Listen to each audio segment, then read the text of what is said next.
ეთერშია კურიერი 6 საათზე ახალ ამბებს თამარ ურუშაძე გაგაცნობთ. დღეს ისტორიული დღეა ქვეყანას ახალი პატრიარქი ჰყავს. თითქმის ნახევარსაუკუნოვანი ეპოქის დასრულების შემდეგ 2026 წლის 12 მაისს სვეტიცხოვლის საკათედრო ტაძარში საქართველოს მართლმადიდებელი ეკლესიის ახალი ეტაპი დაიწყო. შიო მესამე სრულიად საქართველოს კათოლიკოს პატრიარქი, მცხეთა თბილისის მთავარეპისკოპოსი, ბიჭუნთისა და ცხუმა აფხაზეთის მიტროპოლიტი. პატრიარქის ინტრონიზაციის საზეიმო ცერემონია საეკლესიო კანონიკის სრული დაცვით აღესრულა. აღსაყდრების რიტუალი, რომელიც დაახლოებით 5 საათს გაგრძელდა, უძველესი ტრადიციით წარიმართა. მის უწმინდესობას შიო მესამეს გადასცეს პატრიარქის ინსიგნიები, შემოსეს პატრიარქისთვის განკუთვნილი საღვთისმსახურო სამოსით. ტაძარში არაერთ გზის გაისმა სიტყვა აქსიოს, რაც ბერძნულად ღირსიას ნიშნავს. ეს არის დასტური იმისა, რომ ეკლესიამ და ერმა ახალი წინამძღოლი მიიღო და ეკლესიის მართვის პასუხისმგებლობა დღეიდან სწორედ მას ეკუთვნის. მოვისმინეთ ახალი პატრიარქის პირველი ოფიციალური სიტყვაც.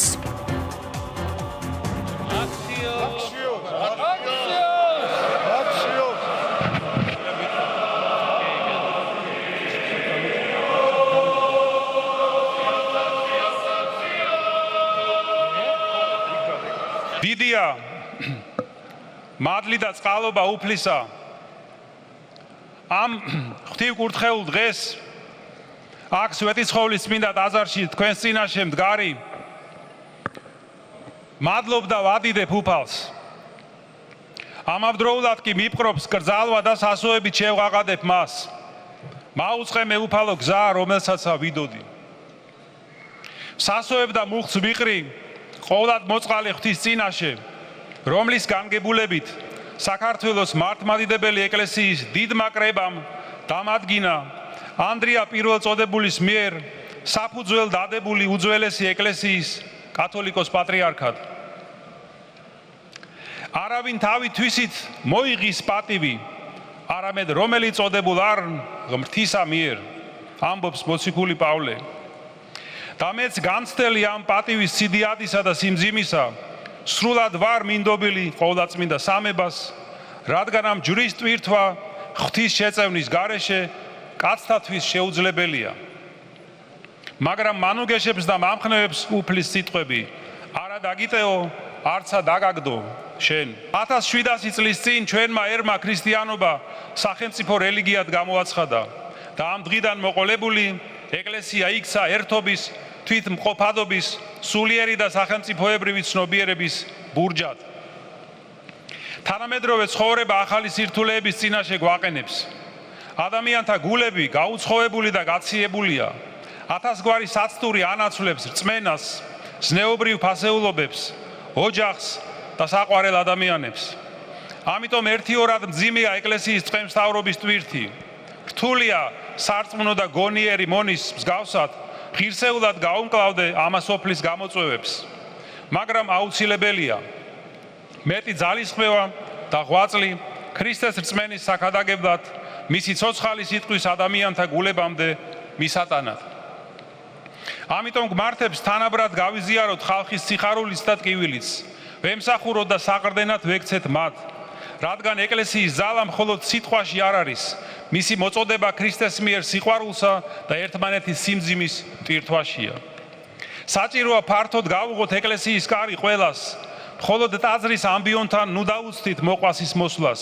ტაძრის კედლებს მიღმაც შევეკბოთ ჩვენ სულიერ შვილებს, რომლებიც ვინიცის უძღებ შვილთა მსგავსად ვერ ბედავენ ჩვენამდე მოსვლას.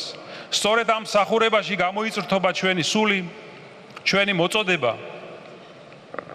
რადგან გვასწავლის უფალი, რომელსა უნდეს თქვენ შორის დიდყოფა იყოს თქვენ და მსახური. ქვეყნის ხვალინდელი დღე და ჩვენი შვილები არიან მომავალი ჩვენი.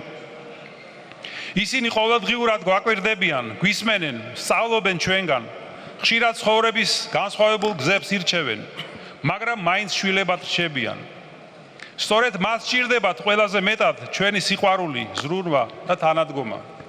მათში უნდა განმტკიცდეს ქრისტეს რწმენა, ეროვნული ფასეულობები, ტრადიციებისადმი პატივისცემა, პასუხისმგებლობის განცდა ერისა და ეკლესიის წინაშე. ეს კი ისევ და ისევ ჩვენ უნდა გავაკეთოთ. ისე უნდა ვიცხოვროთ და ვიშრომოთ, რომ მათთვის ღირსეულ მაგალითად ვიქცეთ, რათა მომავალში ერთსულოვანი, მორწმუნე, ღვთისა და მოყვასის სიყვარულით გამსჭვალული მოქალაქეები ყავდეს ჩვენს ქვეყანას. აუცილებელია განათლება, საზოგადოებრივი ცხოვრება და ყოველდღიური საქმიანობა დაფუძნებული იყოს არა მხოლოდ ლიტონ ცოდნაზე, არამედ ქრისტეს მიერ სიყვარულსა და სულიერ ფასეულობებზე. რათა როგორც გვასწავლის წმინდა წერილი, ყოველნი ერთ იყვნენ. სწორედ ეს არის მოციქულებრივი გზის ერთგულება და სიყვარულზე დაფუძნებული მსახურება, რომლის აღსრულებაც ევალება ეკლესიის წყემსთავარს. ამიტომ დღეს დიდი მოციქულებრივი და სულიერი მემკვიდრეობის წინ მდგარი, შვილებრივი სიყვარულით ვიყრი მუხს ჩემს წინამორბედ დიდ კათოლიკოს პატრიარქთა ღვაწლის წინაშე და შევთხოვ მათ ნეტარ სულებს მომცენ ძალა და შეწევნა, რათა მათ მსგავსად, როგორც კეთილმა მწყემსმა შევძლო, სული დავდო ცხოვართა ჩემთათვის და მორჩილად ვზიდო პატრიარქობის მძიმე ჯვარი, როგორც უღელი ტკბილი და ტვირთი მსუბუქი. ამ წუთებში განსაკუთრებით გრძნობ, რაოდენ ეკლიანი და რთული იყო ჩვენი დიდი სულიერი მამის, კათოლიკოს პატრიარქ ილია მეორის მწყემს მთავრობის გზა. როგორც მორჩილ და მოყვარულ შვილებს გმართებს, მოუფრთხილდეთ მის სულიერ მემკვიდრეობას და გავაგრძელოთ მისი გზა, გზა ღმერთის, სამშობლოს და ადამიანის მსახურებისა. ერთგულებით ვიშრომოთ ეკლესიისა და რწმენის განსამტკიცებლად, ხალხში სიყვარულის გასამრავლებლად, ერთობის და მშვიდობის დასამკვიდრებლად. შეუძლებელია უფლის განზრახვის ამოცნობა და განგებულების ამოცნობა და პასუხის მოძიება კითხვაზე, თუ რატომ დაუშვა ღმერთმა, რატომ ინება ასეთი დიდი მადლის და მსახურების ტვირთვა ჩემზე. თუმცა კი გაცნობიერებული მაქვს მისი პატივიც, სიდიადეც და სიმძიმეც. მადლობას ვუხდი საქართველოს ეკლესიის წმინდა სინოდის მღვდელმთავრებს, ჩემდამი გამოვლენილი ესოდენ დიდი ნდობისთვის. განსაკუთრებული მადლობა მინდა გითხრათ თქვენ, ჩვენს საყვარელ ხალხს, ჩვენს მრევლს, ამ რთულ დღეებსა და წუთებში ლოცვისა და თანადგომისთვის. მადლობა მინდა უთხრა ასევე ჩვენს საამაყო, როგორც იტყოდა მისი უწმინდესობა და უნეტარესობა, კათოლიკოს პატრიარქი ილია მეორე, საამაყო სამღვდელოებას და საამაყო სამონაზვნო დას, ლოცვებისთვის და თანადგომისთვის და სიყვარულისთვის. გთხოვთ ილოცეთ ჩემთვის, ილოცეთ ჩვენი ეკლესიის მომავლისთვის, რადგან თქვენი ლოცვა მომცემს ძალას, ერთგულებით და თავმდაბლობით ვემსახურო მართლმადიდებელ ეკლესიას და ღვთივკურთხეულ ქართველ ერს. და ეს სიყვარულით და რწმენით განმტკიცებულნი ერთობით ვადიდებდეთ უფალს და ვიყოთ ერთ სამწყსო და ერთ მწყემს. ამინ. ქრისტე აღდგა. სვეტი ცხოვრლის საკათედრო ტაძარში ინტრონიზაციის საზეიმო ცერემონიის დასრულების შემდეგ სასულიერო პირებმა დღევანდელი დღის განსაკუთრებულ მნიშვნელობაზე ისაუბრეს. მათი განცხადებით ეს არის ისტორიული მომენტი, რომელმაც ეკლესიის შიგნით არსებული სიმტკიცე და ერთსულოვნება კიდევ ერთხელ დაადასტურა. დღეს ყველა ეპისკოპოსი ულოცავს კათოლიკოს პატრიარქს ინტრონიზაციის დღეს. დღეს ყველა საპატრიარქო კანდიდატი და მათი მომხრეებიც არიან ერთსულოვნები და სიხარულით აღსავსენი და მე მინდა ერთი დეტალი გითხრათ, როდესაც ჩვენ მუშაობდით დაორგანიზებაზე, ერთად მუშაობდით ეს ჯგუფები, სხვადასხვა კათოლიკოს პატრიარქობის სხვადასხვა კანდიდატების ჯგუფები ერთად მუშაობდით, რომ ყოფილიყო ყველაფერი ისეთი, რომელიც იქნებოდა სანიმუშო როგორც ეკლესიებისთვის, ასევე ერის ხალხისთვის. უნიშნულოვანესი დღეა სრულიად საქრისტიანოსთვის, მე ხაზს უსვამ საქრისტიანოსთვის, რადგან დღეს ხდება აღსაყდრება, ინტრონიზაცია უძველეს საქართველოს ეკლესიის ისტორიულ ტახტზე. გაფართოებულმა საეკლესიო კრებამ გამოარჩია მისი უწმინდესობა სრულიად საქართველოს კათოლიკოს პატრიარქი, ცხეთა თბილისის მთავარეპისკოპოსი, ბიჭვინთისა და ცხუმ-აფხაზეთის მიტროპოლიტი შიო შიო მესამე და უსურვებ მას წარმატებებს აი ამ მეტად მნიშვნელოვან და საპასუხისმგებლო საეკლესიო თანამდებობაზე. პატრიარქის ინტრონიზაცია სვეტიცხოვლის საკათედრო ტაძარში დილის 10 საათზე დაიწყო. მცხეთაში სინოდის წევრებთან და სასულიერო პირებთან ერთად დილიდან იყო შეკრებილი მრევლი. სვეტიცხოვლში მივიდა პარტია ქართული ეთნობის დამფუძნებელი და საპატიო თავმჯდომარე ბიძინა ივანიშვილი. ინტრონიზაციის ცერემონიას დაესწრნენ საქართველოს პრეზიდენტი, პრემიერ-მინისტრი, პარლამენტის თავმჯდომარე, დედაქალაქის მერი, აღმასრულებელი და საკანონმდებლო ხელისუფლების წარმომადგენლები.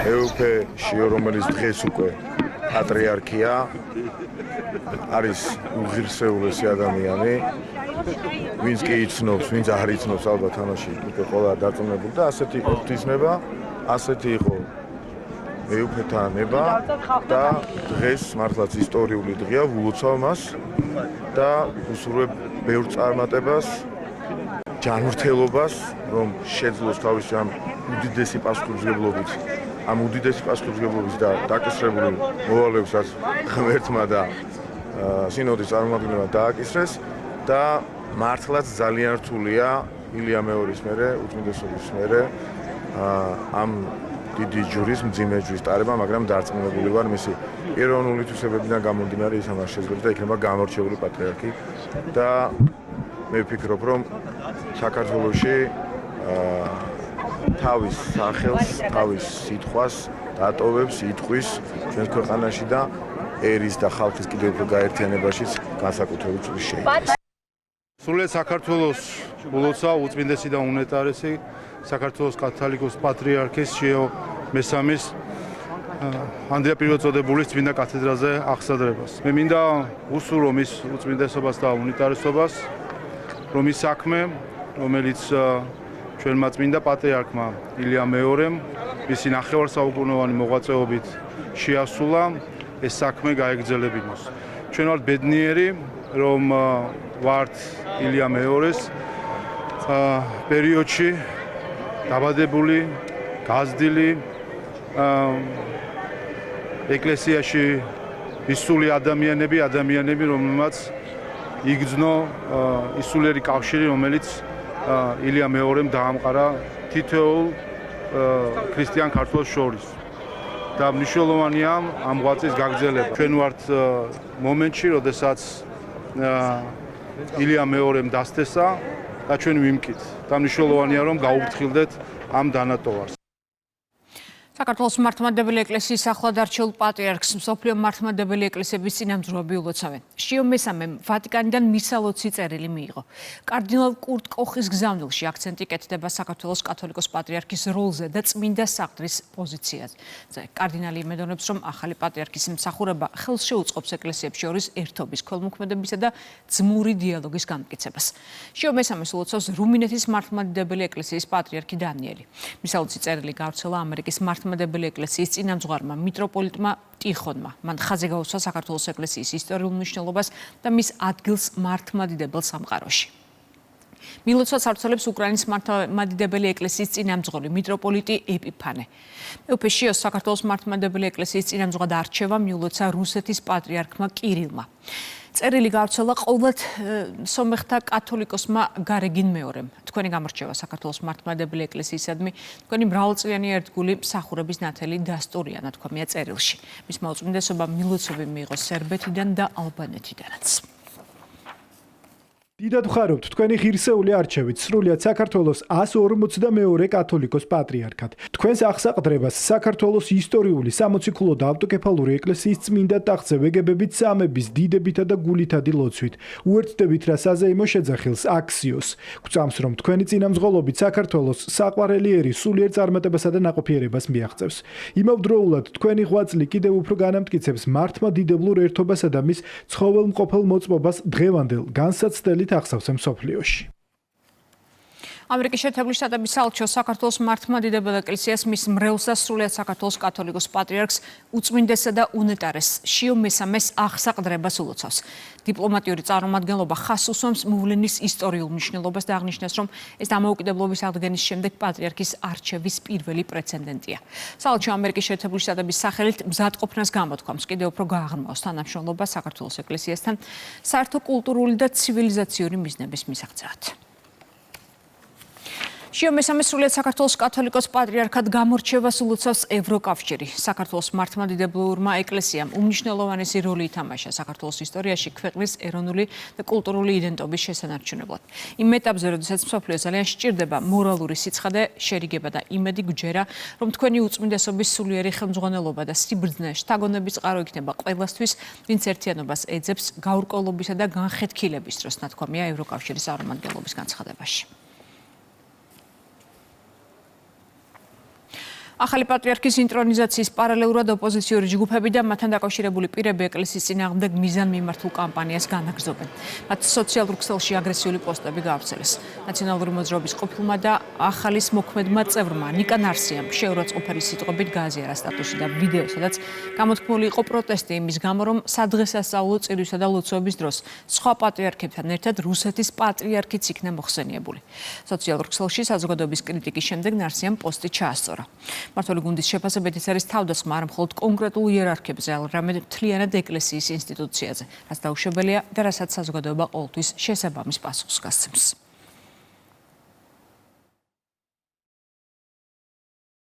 არა ხალხო ნარსიაზე კითხეთ ვინმეს აქტივისტს.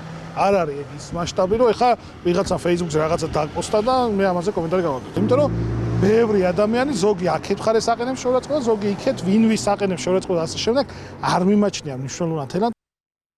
მე თავში ვიკავებ მათი გამონათქვამების შეფასებისგან, იმიტომ რომ ჩვენ ერთ წუთს თუ ვილაპარაკებთ იმაზე, როგორ უნდა გაერთიანდეს ხალხი და მეორე წუთს ვუპასუხებთ, შევართ ისეთ პოლემიკაში, რომელიც აი ესეთი დღისთვის არ იქნება შესაფერისი. ამიტომ ვფიქრობ, რომ მათ თვითონ გადახედავენ ამ თავის დამოკიდებულება, შეიძლება გააკრიტიკო პოლიტიკოსი, გააკრიტიკო სხვა სფერო ნებისმიერი, მაგრამ აქ დღევანდელ დღეს მე მგონი ცოტა ზედმეტეულად გულოდა, ამიტომ ამ პოლემიკაში ჩვენ არ უნდა შევიდეთ. ეს არის ანარეკლი იმისა, რაც ხდება ზოგადად ქვეყანაში, როდესაც არის ჯგუფი ადამიანებისა, რომელიც ცდილობს, რომ ჩვენი ქვეყანა გადაიყვანოს მისი ისტორიული გზიდან. ეს ისტორიული გზა აისახება როგორც პოლიტიკურ ცხოვრებაში, ისე სულიერ ცხოვრებაში. როგორც ცდილობენ ჩვენ გადავიყვანოთ ჩვენი ისტორიული პოლიტიკური გზიდან, რაც გულისხმობს ჩვენი ერის კეთილდღეობას, ჩვენი ქვეყნის მთლიანობას, ასევე ცდილობენ რომ ჩვენ გადავიყვანოთ იმ სულიერი მთავარი ხაზიდან, რასაც ქართული ხალხი საუკუნეებია მოსდევს. ამიტომ აქ არაფერი გასაკვირი არ არის. ეს არის იგივე სახეები, ვინც ებრძვის სახელმწიფოს, იგივე სახეები ებრძვიან ეკლესიას. ეს არის ერთი და იგივე ბრძოლა, რომელიც გამოუცხადეს საქართველოს მის სახელმწიფოებრივ თუ სულიერ მხარეს. ასე რომ მნიშვნელოვანია, რომ ერიც და ბერიც ვაცნობიერებდეთ თუ რა ბრძოლაში არის საქართველო და ამ ბრძოლას, ეს ბრძოლა როგორც აქამდე ღირსეულად მიდიოდა საქართველოს ინტერესების, ჩვენი ეკლესიის ინტერესების სასარგებლოდ, ასეც უნდა გაგრძელდეს. რეზოლუცია საქართველოს წინააღმდეგ, რომელიც აგებულია ტყუილსა და ცილის წამებაზე, ასეთია ქართული ოცნების შეფასება დოკუმენტზე, რომელიც საფრანგეთის ეროვნულმა ასამბლეამ 68-ით 28 წინააღმდეგ დამტკიცა. სხდომას ესწრებოდა სალომე ზურაბიშვილი. ქართული ოცნება ყოფილი პრეზიდენტის ანტისახელმწიფოებრივ ქმედებებზე საუბრობს და ამბობს, რომ სწორედ ზურაბიშვილი იყო იმ რეზოლუციის ინიციატორი, რომელშიც მოთხოვნილია ბიძინა ივანიშვილისა და გარკვეული პირების მიმართ მიზნობრივი სანქციების დაწესება. რეზოლუციაში ასევე ისმის მიმართვა ევროპული ინსტიტუტებისადმი შენარჩუნდეს საქართველოს ევროკავშირში გაწევრიანების პროცესის ფაქტობრივი შეჩერება, მანამ სანამ არ მოხდება პოლიტიკური კრიტერიუმების დაკმაყოფილება. სამწუხაროა ყოველთვის, რომ ქართველი იღებს საქართველოს მიმართ დარტყმებში მონაწილეობას და ქმნიან ამ დასარტყმელად გამზადებულ პროექტებს, რომელიც შემდეგ რეზოლუციების სახეს იღებს. ერთი მხრივ ლაპარაკობენ ხოლმე ურთიერთობების გაჯანსაღებაზე, დათბობაზე, ევროპის ქვეყნებთან, ამერიკის შეერთებულ შტატებთან და მეორე მხრივ ისინი მონაწილეობას იღებენ პროექტების შექმნაში, რომელიც საქართველოს მიმართ ბატონო, ამ თემაზე კი მე რომ ახლა გიპასუხოთ, რომ ჩალის ფასია ხო გახსოვთ ასეთ ინტერვიუები ჩვენი მათ შორის. ვიღაცები ამას საკრიტიკოდ გახდიან. არა და 10 რეზოლუცია ვნახეთ კიდევ უფრო მაღალი დონის ტრიბუნიდან და ტრიბუნასთან შექმნილი და ეს რეზოლუციები როგორ გაუფასურდა თქვენ თავად უცხით, ხო? აქედან გამომდინარე რეზოლუციას მაშინ აქვს ფასი, როდესაც არის რეალურ ფაქტებზე დაყრდნობით. როდესაც რეზოლუციებში საქართველოს დასახელებაც კი როგორც სახელმწიფოშიც კი არ არის ხოლმე სწორად, იმდენად ჩვენთან ეძახიან ხოლმე ამას ტერმინს გამოიყენებენ მიაფუჩეჩეს, ხო გაგიგიათ ესეთ. იმდენად ასე ერთი ხელის დაარტყმით, ხელის მოწერით, ერთი თვალის გადავლებით იქნება რეზოლუციები, რომ მე ფასი თავისთავად ეკარგება იმდენად არასერიოზული და იმდენად არასამართლიანი არგუმენტებით გასხომე საფუძვლად და რეზოლუციების უკანონ თავადვე აუფასურებს ის არგუმენტაცია და ის ფაქტები ბჭყალებში, რა თქმა უნდა, რომელიც მოტანილია ამ რეზოლუციებში. ჩვენ კი არ ვამბობთ, რომ გაუფასურდა, უბრალოდ აუფასურებენ ფაქტები, რომლებიც ბჭყალებში ფაქტები, რა თქმა უნდა, რომელიც მოტანილია ამ რეზოლუციებში მათ საფუძვლად. ჩვენ ვიხილეთ ქალბატონი სალომე დაბრუნდა თავის სამშობლოში და სწორ ადგილას იყო, ზუსტად იყო თავის სამშობლოში და იყო იმ ადგილას, სადაც საქართველოს და ქართული ხალხის მიმართ მტრული რეზოლუცია იქნა მიღებული. ასე რომ აბსოლუტურად ორგანული იყო ის სურათი, რაც ჩვენ ვიხილეთ ქალბატონი სალომე თავის სამშობლოში საქართველოს წინააღმდეგ მტრული ნაბიჯების ერთ-ერთი თანაორგანიზატორი. ტრამპის ორგანიზაციის აღმასრულებელი ვიცე-პრეზიდენტი და დონალდ ტრამპის შვილი ერიკ ტრამპი სოციალურ ქსელში Trump Tower თბილისის პროექტის ფოტოს ავრცელებს. მოხარული ვარ გაგიზიარო Trump Tower თბილისის ოფიციალური ვიზუალური პროექტი. პრემიუმ ლოკაცია თბილისის გულში ეს კოშკი მალე იქცევა ღირსშესანიშნაობად, როგორც საქართველოს ყველაზე მაღალი შენობა. ეს ჩვენი პირველი პროექტია ამ რეგიონში და აღფრთოვანებულები ვართ, რომ მას რეალობად ვაქცევთ, წერს ერიკ ტრამპი სოციალურ ქსელში. შინაგან საქმეთა სამინისტრომ კახეთში უმასპინძლა აზერბაიჯანის შინაგან საქმეთა სამინისტროს დელეგაციას ქვეყნის სამძებრო დეპარტამენტის უფროსის ხელმძღვანელობით. ცენტრალური კრიმინალური პოლიციის დეპარტამენტის დირექტორმა აზერბაიჯანელ კოლეგებთან სამუშაო შეხვედრა გამართა. განიხილეს თანამშრომლობის საკითხები და პრიორიტეტული მიმართულებები. მარნეულის პოლიციამ ერთი პირი დააკავა განსაკუთრებით დიდი ოდენობით ნარკოტიკული საშუალების უკანონო შეძენა-შენახვისა და საქართველოში შემოტანის ბრალდებით. სამართალდამცველებმა ირანის მოქალაქე მარნეულის მუნიციპალიტეტის ტერიტორიაზე აიყვანეს. ბრალდებულის პირადი და სატვირთო ავტომობილის ჩხრეკის შედეგად ამოიღეს მეთადონის შემცველი 13,000-ზე მეტი აბი.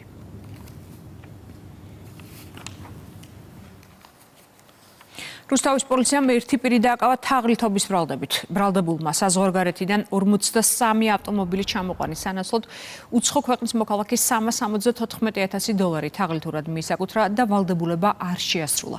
დაკავებული ერთ-ერთი ავტოსადილერო კომპანიის დირექტორია.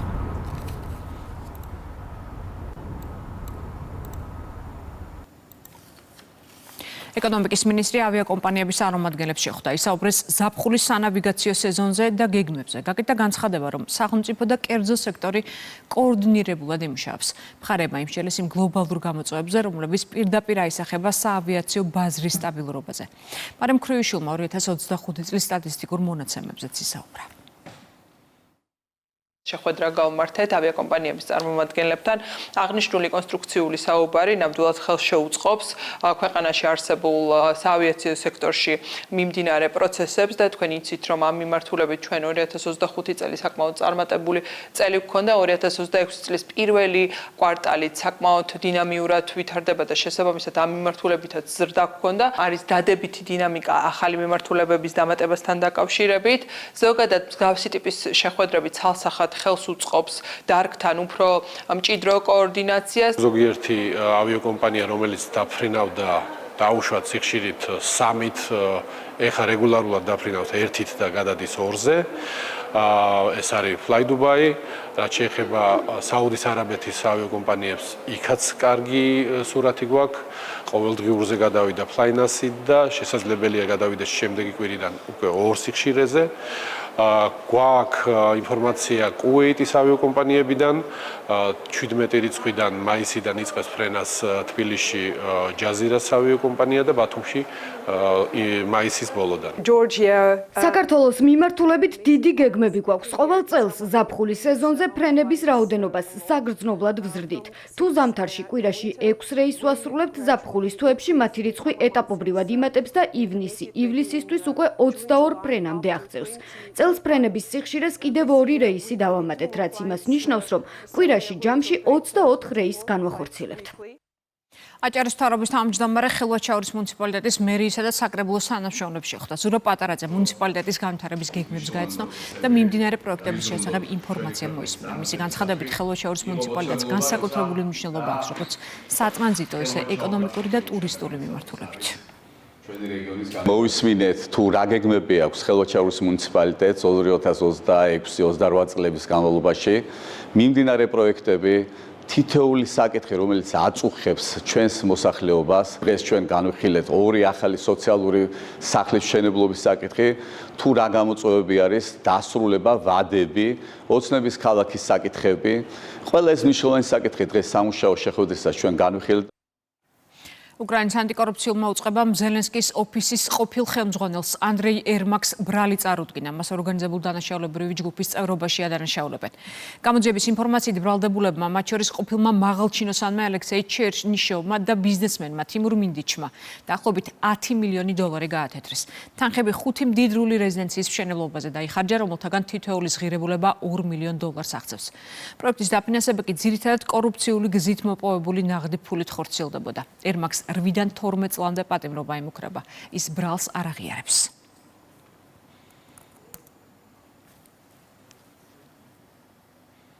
უკრაინის კრიზისზე და ზელენსკის მმართველობაზე ისაუბრა უკრაინის პრეზიდენტის ყოფილმა პრესმდივანმა. იულია მენდელმა ინტერვიუ ჟურნალისტ ტაკერ კარლსონს მისცა. მისი განცხადებით, ზელენსკი ემოციურად არასტაბილური ლიდერია, რომელიც კამერების წინ თამაშობს. მენდელი მას არჩევნების გაუქმებასა და ძალაუფლების უზურპაციაში ადანაშაულებს. ის პრეზიდენტს ფინანსურ მაქინაციებში ცდებს ბრალს, საუბრობს ფულის გათეთრების საქმეების ხელშეწყობას. So officially Ukraine is the country of 42 million people, but we had the last doing this. He doesn't control his emotions. ის საკუთარ ემოციებს ვერ აკონტროლებს, ხშირად ისტერიკაში ვარდება და მიაჩნია, რომ ყველა ადამიანის სახარჯი მასალაა. მას არ გააჩნია ის ემპათია, რომელსაც ასე ოსტატურად თამაშობს. ის წარმოუდგენლად ნიჭიერი მსახიობია და სწორედ ამან მოგიტანა დიდი მხარდაჭერა 2022 წელს. თუმცა მისი არტისტიზმის მიღმა არანაირი შინაარსი არ დგას. ყველაფერი, რასაც ის ამბობს, რეალობასაა მოწყვეტილი. მისი ნათქვამი უმეტესად ან მანიპულაციაა, ან კონტექსტიდან ამოღლეჯილი ფაქტი, ანდა სუფთაწყლის სიცრუე. მილიონობით ადამიანს კვლავს ჯერა, რომ ზელენსკის მხარდაჭერა უკრაინის მხარდაჭერას ნიშნავს, თუმცა დღეს ვითარება სხვაგვარია. კამერების წინ ის ფუმფულად ათუნიას როლს თამაშობს, თუმცა როგორც კი შუქიქრება, ის მტაცებელ გრიზლად იქცევა და საკუთარ ხალხს ანადგურებს. კორუფციაზე რამდენიმე კარგი მასალა ნამდვილად მინახავს. ზელენსკისთან ძალიან დაახლოებული პირები სამთავრობო პროგრამებიდან პროცენტებს იღებდნენ, უკანონო პროცენტს გულისხმობ. მასთან მუშაობის 2 წლის განმავლობაში ის მუდმივად იმეორებდა 2 ფრაზას, რაც მასზე ყველაფერს ამბობს. პირველი, უკრაინა არ არის მზად დემოკრატიისთვის. ეს მისი პირდაპირი ციტატაა. და მეორე, დიქტატურა წესრიგია, ყველა კოკაინზე ლაპარაკობს. მეორე მომენტი კი ისაა, რომ ყოველთვის როცა ინტერვიუსთვის ვამზადებდით, მიმქონდა ჩანაწერები, ვუხსნიდი თუ ვინ იყო ჟურნალისტი, რა მესიჯები უნდა გაჟღერებულიყო. კითხვა დიდად არ უყვარს, ურჩევნია მოგისმინოს, მერე კი 15 წუთით სააბაზანოში შედიოდა. ყოველთვის მაოცებდა, რომ იქიდან სრულიად სხვა ადამიანი გამოდიოდა, მართლა რადიკალურად შეცვლილი. into this great face of democracy. დღეს რუსთავიორის მეგა შოუს ქართულის ფინალია. გამარჯვებულის ბედი მაყურებელზეა დამოკიდებული, რომელიც 3 ლიდერს გამოუვლის. პირველ ადგილზე გასული კი გამარჯვებული სტატუსს მიიღებს. ფინალური ტური ნანი ბრეგოძის 90 წლის იუბილეს ეძღვნება. მისი რეპერტუარიდან სიმღერები ორკესტრის თანხლებით შესრულდება. ფინალამდე 3 საათზე ოდნავ მეტი რჩება. ნინი ნაცვლიშვილი გვეტყვის, როგორ ემზადებიან მონაწილეები და როგორია განწყობა ნინი ეთერში ხარ. ამ წუთებში ვასილაბაშიძის სახელობის ეროვნული თეატრის სცენაზე გენერალური რეპეტიცია მიმდინარეობს. სულ რამდენიმე საათში კი ამ სცენაზე პროექტ ქართულის ფინალური შოუ გაიმართება. მაყურებელმა უკვე იცის, რომ მთელი სეზონის განმავლობაში თითოეულ კონცერტს განსაზღვრული თემატიკა ჰქონდა, რის მიხედვითაც მზადდებოდა რეპერტუარი დღევანდელი ფინალი განსაკუთრებულია ის ქართული სცენის ლეგენდას ნანი ბრეგვაძის 90 წლის იუბილეს ეძღვნება კონკურსანტები მის ყველაზე ცნობილ სიმღერებს ორკესტრის თანხლებით შეასრულებენ ამ ეტაპზე პროექტში დარჩენილია 6 მონაწილე და ისინი განსაკუთრებით ელიან დღეს საღამოს მაყურებლის მხარდაჭერას, რადგან დღეს მხოლოდ მაყურებელი იღებს გადაწყვეტილებას პროექტში. გამოვლინდება 3 ხმის ლიდერი, მათგან ერთ-ერთი კი მიიღებს პროექტ ქართულის გამარჯვებულის სტატუსს. პროექტმა გაგვაერთიანა, შეგვკრა უფრო და ეს არის მთავარი. ჩვენ ვუმღერით ქართულ მსმენელს და ვემსახურებით ქართულ სიმღერას. პროექტმა დაგვაძლევინა რაღაცნაირად სცენაზე გამოსვლის ეს ფორიაქი რაღაცეები, რაც მე პირადად მაქვს ხოლმე სცენაზე გამოსვლის წინ და რა ვიცი, ვუერთდებით ფინალს. დღეს არის ძალიან საპასუხისმგებლო ტური, იმიტომ რომ ქალბატონი ნანი ბრეგვაძის ტური არის. ის სიმღერები უნდა შევასრულოთ, რომელიც ქალბატონმა ნანიმ შეასრულა და ძალიან რთულია ეს ჩვენთვის, მაგრამ ვეცდებით მაქსიმალურად უფრო მეტი მოფერებით და უფრო მოწიწებით მივუდგეთ ამ კონკრეტულ ტურს. რაც შეეხება მაესტრო ნიკა ნიკვაშვილთან მუშაობას და ორკესტრთან მუშაობას, ეს ძალიან დიდი გამოცდილება არის ჩვენთვის.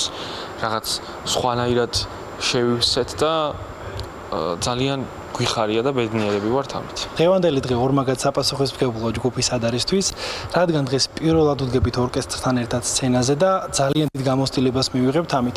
ჩვენი მხრივ შევასრულებთ ვაჟა აზარაშვილის არაჩვეულებრივ სიმღერას მზე ჩემი კარგი მეგობარია და დღეს ფინალია, ორმაგი და სამმაგი პასუხისმგებლობა გვაქვს და ასევე ღელვა, რა თქმა უნდა და ვეცდებით, რომ ჩვენი გამოსვლით, ჩვენი თავით და ჩვენი მსმენელით ძალიან ვასიამოვნოთ და კარგად ჩავამთავროთ დღევანდელი დღე. დადგა მომენტი, როდესაც დავემშვიდობებით ამ პროექტს, დღეს შედგება ფინალი და ჩემის აზრით გრანდიოზული ფინალი გვექნება. გამომდინარე იქედან, რომ დღევანდელი საღამო ეძღვნება ქართული სცენის დედოფალს, ჩვენს უსაყვარლეს მომღერალს და სრულიად საქართველოს და არა მარტო საქართველოს უსაყვარლეს მომღერალს, ქალბატონ ნანი ბრეგვაძეს და მის რეპერტუარს. აქედან გამომდინარე განსაკუთრებული იქნება დღევანდელი დღე.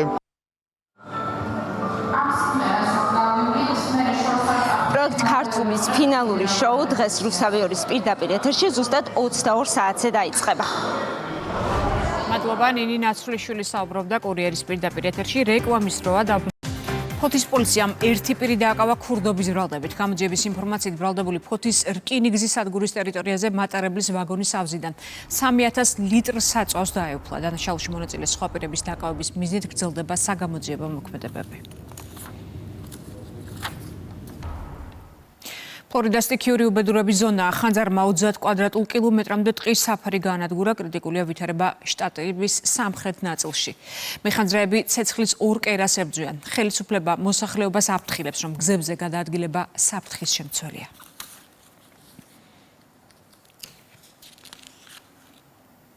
ტრამპი სულ უფრო იმედგაცრუებულია ირანთან მოლაპარაკებებით და ახლა უფრო სერიოზულად განიხილავს საბრძოლო ოპერაციების განახლებას. ინფორმაციას CNN მის თანაშემწეებზე დაყნობით ავრცელებს.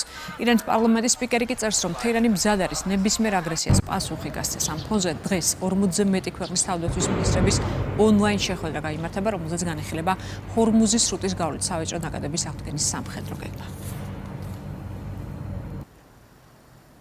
ისრაელის საგარეო საქმეთა მინისტრი ევროკავშირის გადაწყვეტილებას გამოეხმაურა, რომელთაც წევრმა სახელმწიფოებმა ისრაელის მოქალაქეებისა და ორგანიზაციების წინააღმდეგ სანქციებს მხარი დაუჭირეს. ისრაელი ამ გადაწყვეტილებას არ ცნობს და თვითნებურს უწოდებს. მინისტრის განმარტებით ევროკავშირმა სანქციები პოლიტიკური ნიშნით ყოველგვარი სამართლებრივი საფუძვლის გარეშე დააწესა. სანქციების საბაბად პალესტინელი მოსახლეობის წინააღმდეგ ძალადობა დასახელდა. დღის სხვა სიახლეებს გაიცანთ ჩვენ ვებგვერდზე rustavi.rt-ში და ასკადრეთ QR კოდი და შემოგვიერთდით Facebook-ზე. არ გადაართოთ წინ გელოდებათ სპორტის სიახლეები ვაშა დოანიშვილთან.